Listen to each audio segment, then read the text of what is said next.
Hi folks, and welcome to this video in which we will be discussing some pro tips for proofreading and editing your research paper for our research writing class. Okay, editing and proofreading, that is checking for quality and consistency in your writing. Also checking your APA style to make sure it's formatted correctly.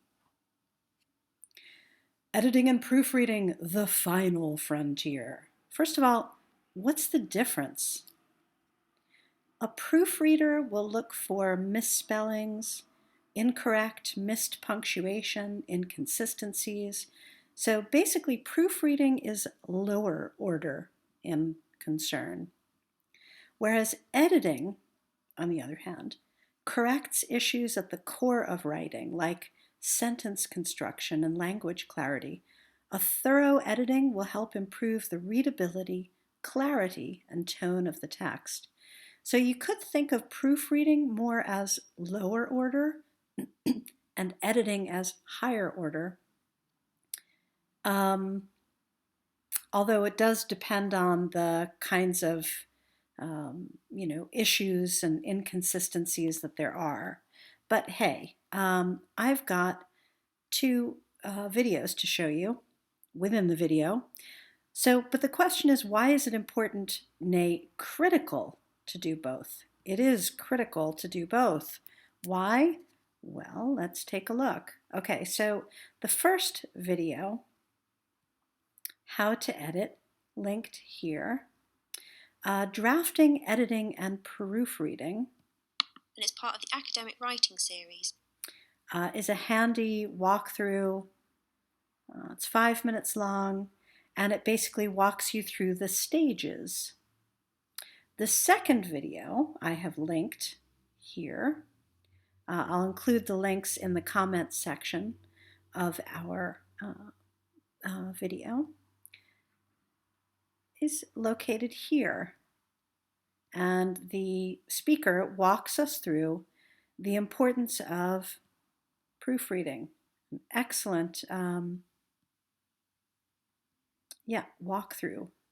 Print out your work, point out problems, have somebody else read it in reverse. Okay, sounds crazy, but both of these videos are very useful indeed.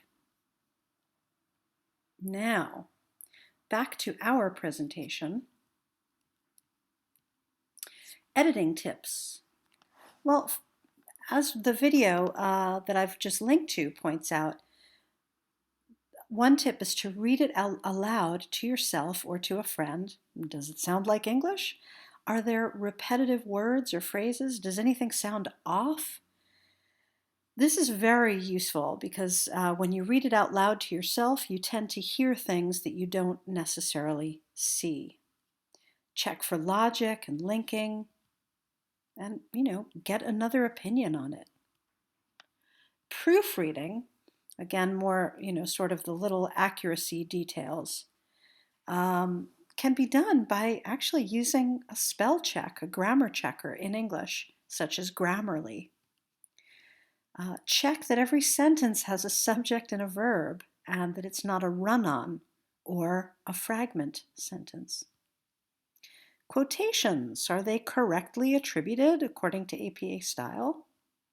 Is the formatting consistent and correct? Is the reference list, the bibliography, present and correct? So what we want to avoid are silly things that will cause you to fail, that you don't include a bibliography, that your citations are incorrect, that you have direct Dutch translations such as gehaald van, or you got a little too much help from a friend or the internet. So we want to make sure that it's not plagiaristic, that you've paraphrased enough, that it's your own work. In terms of checking APA style, this is in the paper itself. Well, remember the meal structure. So the E, that is the evidence part, is where you include your citation. For example, the author's surname, comma, and then the year of publication, right? That's part of meal. So let's just look at some examples here. Correct referencing. Now this sounds properly academic and it's correct APA style. Butler and Nissan, 1986, in brackets, found that students that were given descriptive feedback performed better on problem-solving tasks. That's one way to introduce the APA citation. Another way, Cox, in brackets 2015, argues that students feel that learning with technology can be fun. And yet another way, cyberbullying can be even more harmful than traditional bullying. And in brackets, Hindua and Pachin, oh, this should be 2018. These are actually taken from students' work, so obviously this is an accuracy issue that should have been proofread and corrected. What does incorrect referencing that does not sound properly academic look like in terms of APA and meal paragraphing? A different report says iPads are to blame for students having difficulty with handwriting. Well, first of all, which report? This is too vague. We haven't used an APA citation. A report doesn't say anything. People say things, so we need an author here. Juliana C. Brown states about grades, and then a semicolon, one student see a number of... Okay, no, this is not correct according to APA. If this is a direct quote, we need quotation marks. And it's not acceptable to use a semicolon either. Again, these are the way you want to set up your APA citations. These hours are now spent on marking pupils' papers and exams. Con, no date. So this is also incorrect APA.